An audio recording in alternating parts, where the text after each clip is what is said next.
পাকিস্তানের একজন ডক্টর সাইদ, তিনি নতুন করে ক্যান্সারের উপরে গবেষণা করেছেন এবং এটা পত্রিকায়ও লেখা হয়েছে। তিনি ক্যান্সারের নতুন একটি বিষয়ের উপরে গবেষণা করেছেন এবং এই গবেষণার জন্য তাকে পুরস্কৃত করা হবে। এই জন্য তিনি নিজের দেশ ছেড়ে আরেকটি দেশে যেতে হবে। তিনি সেই দেশে যাওয়ার জন্য বিমানের টিকিট কাটলেন।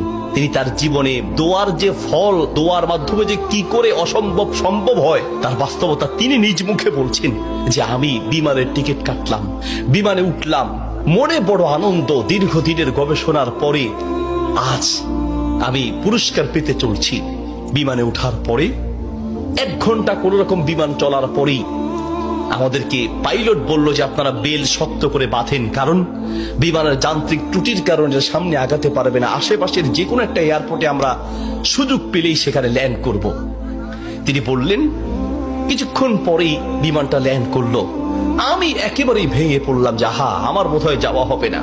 বিমান ল্যান্ড করার পর জিজ্ঞেস করলাম এটা কি যাবে? বলছে যে ত্রুটি, এটা আজকে যাবে না। তাড়াতাড়ি বলছেন যে আমি সেই বিমান বন্দরে বিমান থেকে নেমে চলে গেলাম ইমিগ্রেশন কাউন্টারে, গিয়ে বললাম যে আমি তো ওই জায়গায় যেতে চাই, পরবর্তী বিমান কখন? বলছে পরবর্তী বিমান কমপক্ষে 16 ঘন্টা পরে, আর এই বিমান যাওয়া সম্ভব নয়।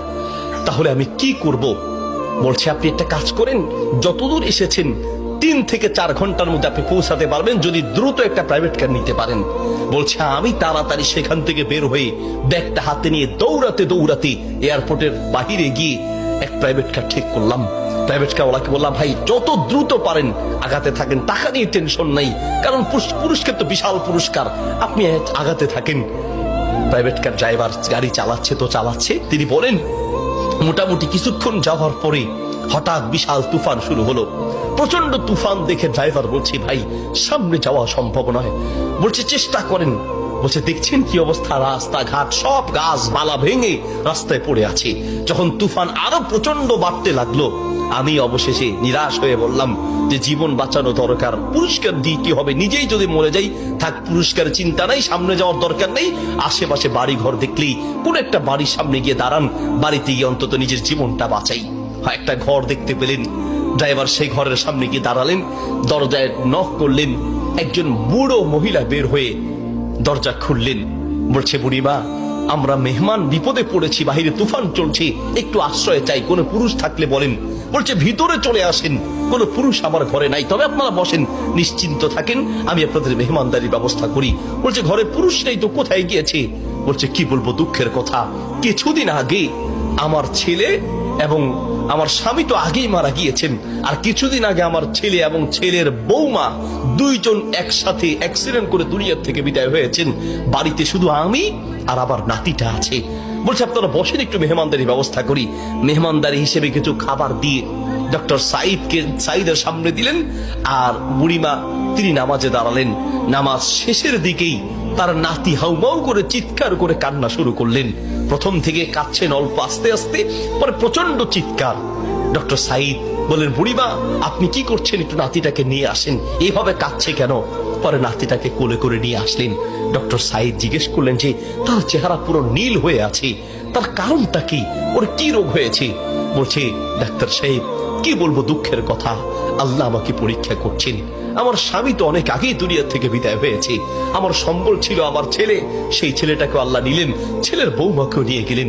আমার এই নাতিটা কোন রকমে আমার কাছে ছিল, তাই সে যায় নাই, এই জন্য অ্যাক্সিডেন্ট করে তারা মারা গিয়েছে, কিন্তু ছেলেটা রয়ে গেল। এখন এই ছেলেটার একটা কঠিন মারাত্মক ক্যান্সার হয়েছে, যার চিকিৎসা আমাদের দেশে সম্ভব নয়। ডাক্তার সাইদ বলছে আপনি কি দেখিয়েছেন? বলছে হ্যাঁ, এটা নতুন ধরনের ক্যান্সার, এলাকায় যাকেই দেখাই সবাই একই কথা, আমাদের পক্ষে সম্ভব নয়। তো ডাক্তাররা কি পরামর্শ দিয়েছে? বলছে পাকিস্তানে যেতে। পাকিস্তানে একজন ডাক্তারের নাম বলেছে, তিনি এই নতুন রোগের, এই নতুন ক্যান্সার উপরে তিনি গবেষণা করেছেন, তার কাছে গেলে নাকি ভালো হবে। ডাক্তারের নাম বলেছে?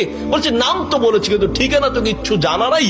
কিন্তু আমার বিশ্বাস, আমি প্রত্যেক নামাজের পরে এবং সেজদায় কি আল্লাহর কাছে দোয়া করি, কারণ আমার বিশ্বাস মানুষের পক্ষে অসম্ভব হতে পারে, আল্লাহর পক্ষে অসম্ভব বলতে কিচ্ছু নাই। আল্লাহু আকবার। আমি প্রতিদিন নিয়মিত আল্লাহর কাছে দোয়া করি, মালিক আমি তো সেই ডাক্তার হসপিটাল কিচ্ছু চিনি না, আমার পক্ষে চেনা সম্ভব নয়, তার কোনো ঠিকানাও কারো জানা নাই। তিনি নাকি পাকিস্তানের ডাক্তার। বুড়িমা বলেন তো সেই ডাক্তারের নাম কি? বলছে সেই ডাক্তারের নাম নাকি ডক্টর সাইদ, নতুন করে তিনি নাকি এই ক্যান্সার উপরে গবেষণা করেছেন। বলছে বুড়িমা কসম করে বলেন তো ডাক্তার সাইদের সাথেই আপনাকে দেখা করতে বলেছে? মহিলা বলছে ভাই আপনি মেহমান মানুষ, আমি কেন আপনার কাছে মিথ্যা বলতে যাব? ডাক্তার সাইদ তিনি নাকি নতুন করে ক্যান্সার উপরে গবেষণা করেছেন, আপনার বাড়ি কোথায়? ডাক্তার সাইদ বলল বুড়িমা আমি আপনাকে কসম করতে বলেছি এই জন্য যে আমি বড় অবাক হয়েছি, আল্লাহ যে বান্দার দোয়া কিভাবে কবুল করেন, আল্লাহ যে মানুষের দোয়া কিভাবে কবুল করেন, আমি এখন বুঝতে পেরেছি কেন আমার বিমান নষ্ট হয়েছে, আমি এখন বুঝতে পেরেছি কেন আমি প্রাইভেট কারে উঠেছি, আমি এখন বুঝতে পেরেছি কেন তুফান শুরু হয়েছে, আমি এখন বুঝতে পেরেছি লক্ষ লক্ষ বাড়ি ঘর থাকতে কোথাও না গিয়ে আপনার বাড়িতে কেন এসেছি, আমি এখন বুঝতে পেরেছি আল্লাহ বান্দার দোয়া কিভাবে কবুল করে। বুড়িমা আপনি যে ডাক্তার সাইদের জন্য দোয়া করছেন সেই ডাক্তার সাইদের কাছে পাকিস্তানে যেতে হবে না, টেনে টেনে তাকে আপনার বাড়িতে নিয়ে এসেছেন, আমি ডাক্তার সাইদ আপনার বাড়িতে উপস্থিত আছে। আল্লাহু আকবার। প্রিয় ভাইয়ের আমার, আসা আন তাকরাহু শাইআন ওয়া হুয়া খায়রুল লাকুম ওয়া আসা আন তুহিব্বু শাইআন ওয়া হুয়া শাররুল লাকুম। আল্লাহ বলে বান্দা শোনো, আমরা অনেক সময় দোয়া করতে গিয়ে আমরা অলসতা পেশ করি, অথবা অচেতন হয়ে যাই, অথবা দোয়া করার ক্ষেত্রে আমাদের ইয়াকিন থাকে না। কারণ হুজুর কত দোয়া করছি, কত বলছি আল্লাহর কাছে, কই না হুজুর আল্লাহ তো শুনে নেই, ঠিক না? অনেকের কথা অনেক হুজুর দোয়া করার জন্য বলেন, কত দোয়া করছে হুজুর, তাহাজ্জুদের সময় দোয়া করছি, শেষ রাতে দোয়া করছি, চোখের পানিতে মুখ ভাসিয়ে দোয়া করছি, কত চাইছি আল্লাহর কাছে, হুজুর আল্লাহ দেয় নাই। শোনেন আল্লাহ বলেন বান্দা মাঝে মাঝে আমি তুমি চাও আমি দেই না, এই যে আমি দেই নাই হতে পারে আমি এই না দেওয়ার মাঝেই তোমার কল্যাণ আছে। আল্লাহু আকবার। আমরা জানি না, হতে পারে ওই যে আল্লাহ দেয় নাই সেটার মধ্যেই আপনার জন্য কল্যাণ দিয়েছি। এই জন্য দোয়া করবেন, পান বা না পান।